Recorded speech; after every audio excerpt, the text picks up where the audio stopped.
Russ Anderson from Forbidden, and you're watching Tales from the Pit. I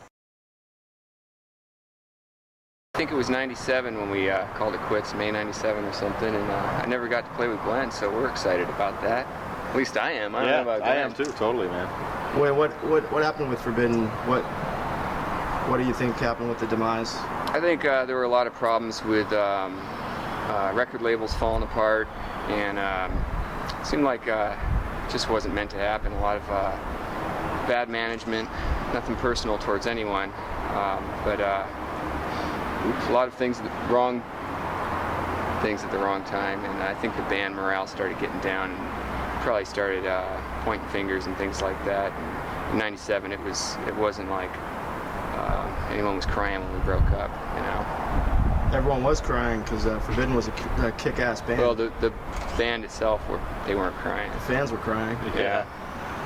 So what? And then you joined Nevermore. Yeah. Almost immediately. And why did you leave Nevermore when? I feel like, to put it bluntly, a couple of guys in the band that are running the situation didn't deserve loyalty. Let's put it that way. And so, you know, I was at a point in my life where I'd been married for a little while, and the band had been doing a lot of partying, falling down drunk live, and it was kind of embarrassing for, well, for me, but I felt bad for fans that some of them drive 5 hours and pay a good amount of money, get a hotel room just to see the band, and they go, and one or two or more of the members can't even perform. They fall down, and it was becoming a joke. And so the band just kind of dropped to second priority to me. I didn't quit, but anyway, but I'm happy with all the moves I've made. What are you doing now? I'm working out at Boeing Field in Seattle, and trying to get my private pilot's license. Well, what about music?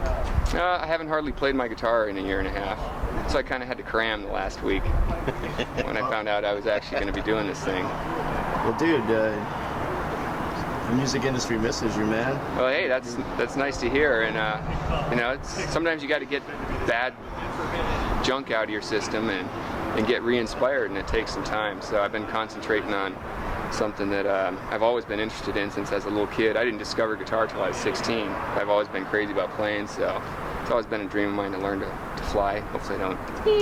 I mean, I'm sure there'd be a lot of metal bands out there just fucking anxious to scoop you up, man. Oh, I don't know. You know, I mean, there's always that possibility down the road. I haven't quit or anything. It's just taking a break. Yeah, gotta let your cleanse your system.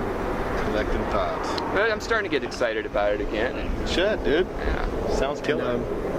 So what, as Forbidden reunion would have happened if it wasn't for Chuck being sick? Probably not. Probably not, yeah. No, I don't think it would have happened.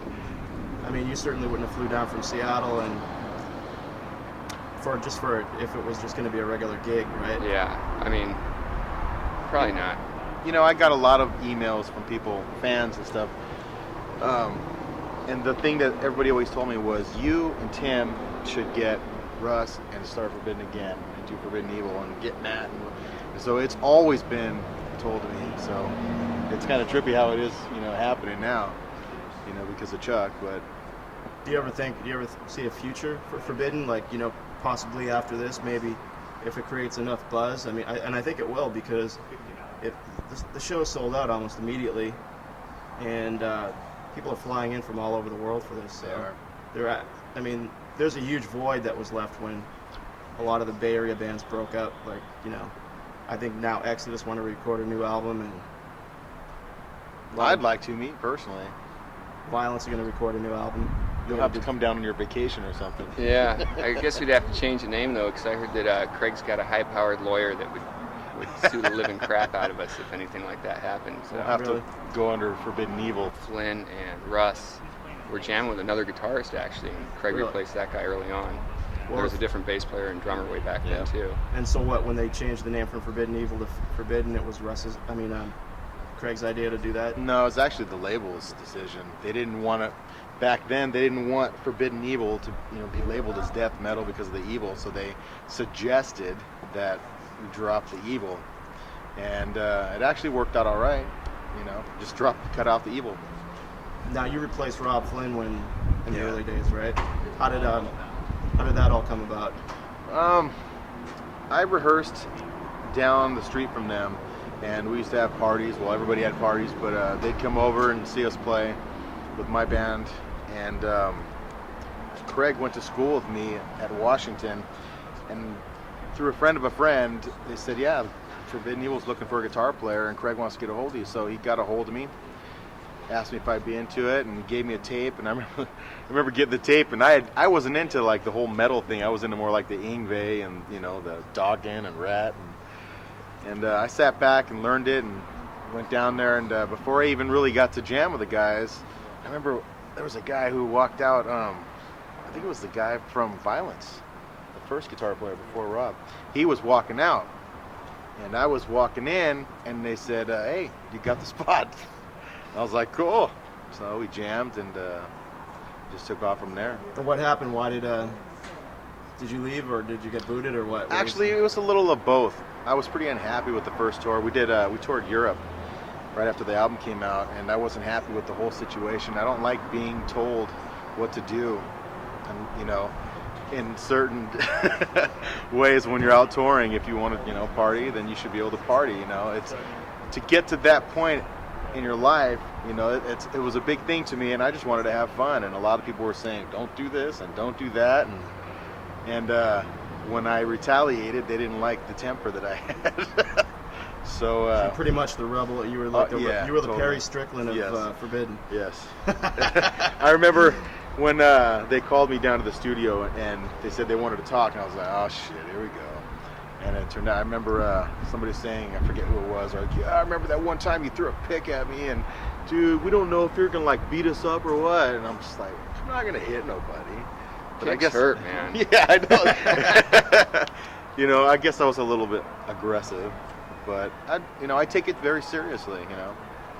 And it seems like Forbidden is a band that really takes them, maybe not takes themselves serious, but like, would you say that like some of Forbidden's maybe pet peeves or whatever you want to call it, maybe overanalyzation of songs? Overanalyzation of everything to the point of where the fun was squeezed right out of it, and it just wasn't fun. And to be able to play well, I think you got to be able to have at least some fun in it. Totally. Because I remember there would be like songs that you guys would play live, and then by the time it hit the album, it was a completely different song. Yeah, there was Like, well, Feed there the were Hand and there was a lot of downtime too in between getting signed, where there was we were at the studio 5 to 7 days a week, and there was a lot of time for overanalyzation, and a lot of it happened. And then later on, we kind of learned to do that a little less, and things, the choker chain lightened up a little bit. What do you think happened with the Bay Area? I mean, this place used to be the fucking scene here. I could Wow. say I think it's the clubs. All the clubs are closed down. There's nowhere to fucking play.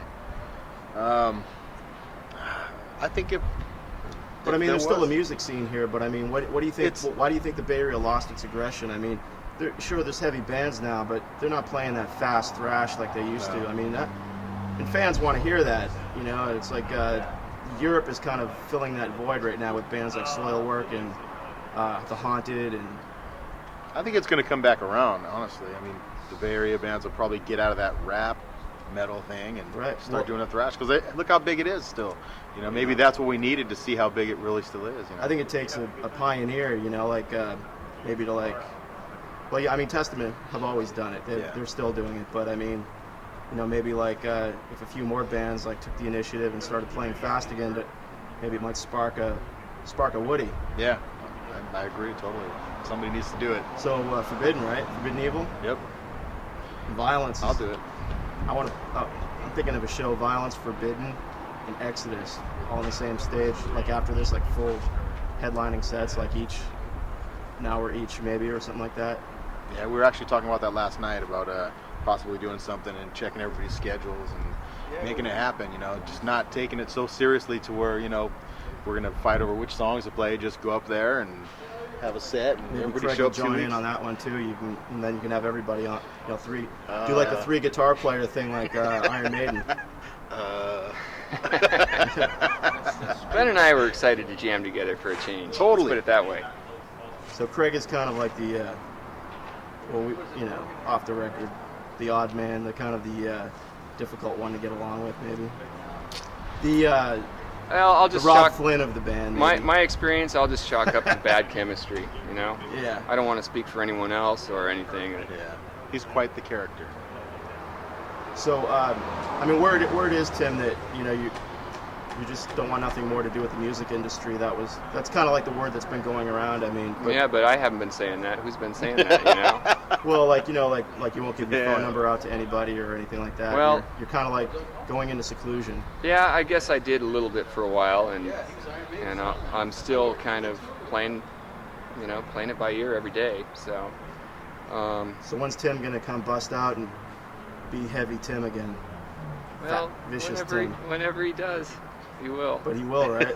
Yeah, I'm sure, because Because you get sick of like the woods after a while, right? I Are get you sick in the of- woods? No, I'm surrounded by Subaru Outbacks, Okay, getting cool. driven by wussies. They like come to the stop sign and they stop. They actually stop, and then they count to 3 and look both ways. And Yeah. then you can see their tires rolling slowly, and I shouldn't, take my gun out in the car with me because I'll use it. So I don't. But Right on. so it's building aggression though, driving with Subaru Outback drivers in Seattle. That's aggression. Eddie. Cool. Well, any closing remarks you want to say to the Forbidden fans out there, or to Chuck? To Chuck? Yeah, you want to tell them to fuck off or something, or get well or whatever. Or... You owe me one. Period. We love you, man, and that's all I can say. I think you're great. Good luck with everything. Yeah. Actually, I'd like to say thanks too, because it's actually been pretty fun, getting everybody back together to do this, Even though when you look at me, I'm like going, I'm tired, but it is fun. Yeah, that's been the case with all the bands. They're all like, hands are all cramped up from playing fast again after 8 years or whatever. We're a little bit older, wiser, and a little slower. I just think it's time for the Bay Area to show the rest of the world who's boss again. That I agree. this is where heavy music started, and this is, it may have gone into hibernation, but now the sleeping giant has woken up after the show. It's here. That's what I think. I think it's going to That's what I think. I agree. Well, let's hope so. And to all the old Forbidden fans, all of us appreciate it deeply, and we tried our hardest to make it work, and I don't really think it was necessarily the band's fault that it didn't get out there enough. And some of the records and some really great songs have never been heard, unfortunately.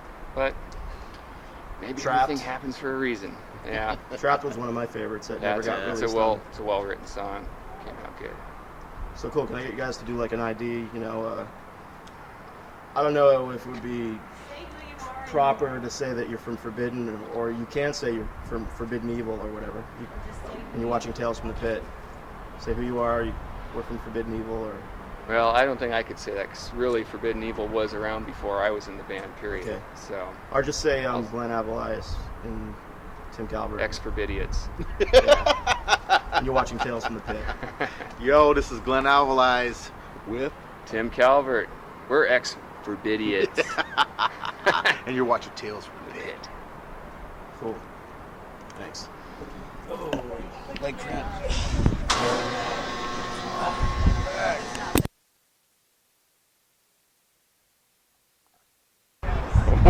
So, Glenn, one of the things that Forbidden have always been known for is the propeller head spin.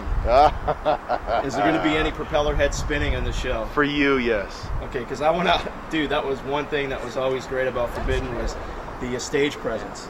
I'll do it for you. When you see Forbidden, it was always like, we were like propellers, like going totally. off, and it was like, you can see that big Forbidden logo and shit, and fucking the green lights and the and it just made it such a badass experience to watch. Totally. And even when you were in Testament, you had that propeller head shit going. I had Chuck doing it Can too. you still pull it off? Yeah, I can do it. I can do it. All right, cool. I will do it for you, Jerry. All right. I'm counting on that. No.